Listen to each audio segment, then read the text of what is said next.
Εκδρομή στους Θρακομακεδόνες σήμερα. Τα κάικια μπορεί να πέφτουν λίγο μακριά, αλλά εδώ τα ψάρια έρχονται σίγουρα κάθε μέρα φρέσκα. Ο λόγος για τον ωκεανό στους Θρακομακεδόνες, που τυχαίνει να είναι το μαγαζί του φίλου μου του Εμίλιου. Ωκεανό μπορείς να βρεις και στη Νέα Σμύρνη και τώρα ετοιμάζεται και ένα κατάστημα στα βόρεια προάστια. Εδώ στον ωκεανό μπορείς να διαλέξεις ολόφρεσκα ψάρια, μαλάκια ή οστρακόδερμα και να τα πάρεις νοπά ή ψημένα από το κατάστημα ή να στα φέρουν έτοιμα στο σπίτι. Εγώ, παρόλο που έκατσα αρκετή ώρα στο κατάστημα και είχε σπάσει πραγματικά η μύτη μου από τα ψημένα ψάρια που έβλεπα να περνάνε μπροστά από τα μάτια μου, αντιστάθηκα και διάλεξα να πάρω ψάρια για να τα καθαρίσω στο σπίτι. Τι έγινε, Αλεξάνδρα, τι κάνουμε? Καλημέρα. Τι έγινε?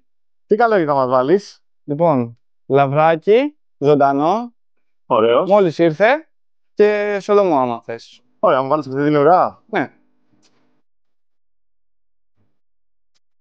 500 γραμμάρια. Σου βάλεις και το λαβράκι? Ναι, θα και αυτό. Έλα, φιλαράκι μου. Καλό μαγείρεμα. Ευχαριστώ. Οπότε, το πρώτο βήμα είναι να φιλετάρουμε το ψάρι.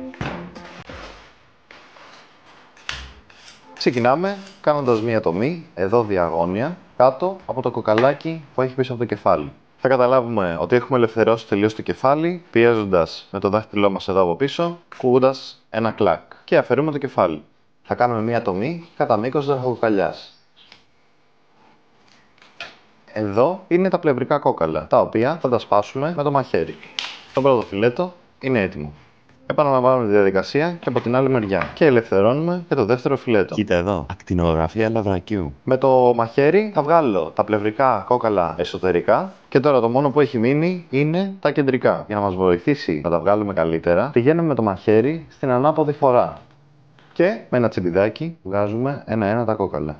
Οπότε, κάνω με το τσιμπιδάκι το δέρμα πίσω στην ουρά, κάνω μία τομή μέχρι να βρω το δέρμα και μετά δέρνω ουσιαστικά το δέρμα πάνω από το φιλέτο.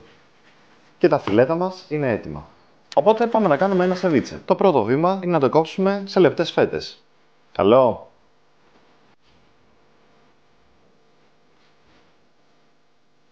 Φαίνεται και το κοκκινάκι του. Παραδοσιακά, το σεβίτσε γίνεται με κρεμμύδια, όξινα στοιχεία και την εκάστοτε πρωτεΐνη. Τώρα εμείς έχουμε λαβράκι, θα βάλουμε τα κρεμμύδια και θα κάνουμε μια ελληνική εκδοχή του σεβίτσε.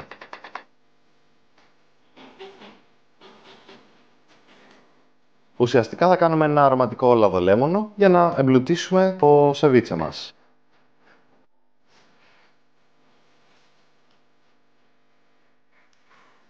Θα βάλουμε επίσης λίγο μουστάρδα, λίγο sweet chili και λαδάκι. Αλάτι. Και τέλος, φρεσκοτριμμένο πιπέρι. Μπλεντάρω το μείγμα με το rubber blender. Και το λαδολέμονο είναι έτοιμο. Κλείνουμε με ένα καπάκι και το αφήνουμε στο ψυγείο για 2 ώρες να μαριναριστεί. 2 ώρες μετά λοιπόν πάμε να δούμε τι έχει γίνει με το σεβίτσε. Και κάπως έτσι, με καλή πρωτεΐνη και μερικά απλά υλικά, μπορούμε να φτιάξουμε ένα τέλειο πιάτο.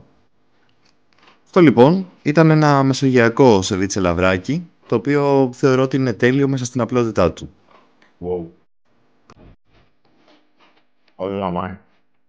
Άλλη μια ιδιαίτερη Παρασκευή που χρειάζεται και αυτή καλή πρωτεΐνη. Σήμερα θα κάνουμε σολομό γκράβλαξ. Και για τους θεωρητικούς είναι ο γκράβλαξ, ο γκράβλακος, ο γκράβλακι, ο γκράβλαξ.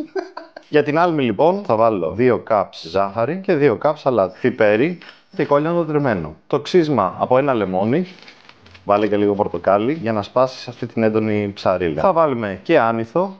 Αυτό είναι περίπου το 1 τρίτο του μάτσου. Τα υπόλοιπα τα θέλουμε με τα κλαδιά έτσι όπως είναι, ουσιαστικά για να κάνουμε μονοτικό, για να στραγγίξει ο σολομός. Θα ανακατεύουμε. Και το τελευταίο στοιχείο, το οποίο είναι το παντζάρι, θα μας δώσει ωραίο χρώμα και θα εντείνει το ροζ χρώμα του σολομού.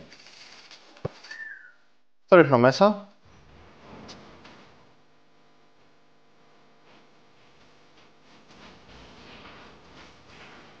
Παίρνουμε ένα δαψάκι με μια σχαρίτσα και θα απλώσουμε τώρα τον άνηθο που λέγαμε για μονοτικό. Και τώρα μπαίνει ο σολομός από πάνω.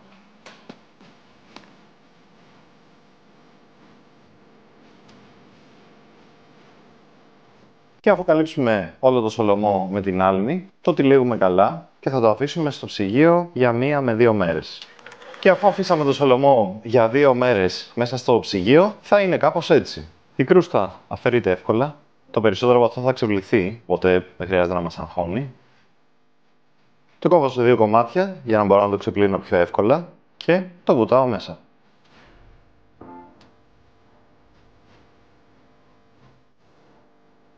Και τώρα που το έχουμε ξεπλύνει, το κόβουμε σε πάρα πολύ λεπτές φέτες, σαν καρνιστό σολομό δηλαδή, για να το χρησιμοποιήσουμε μετά.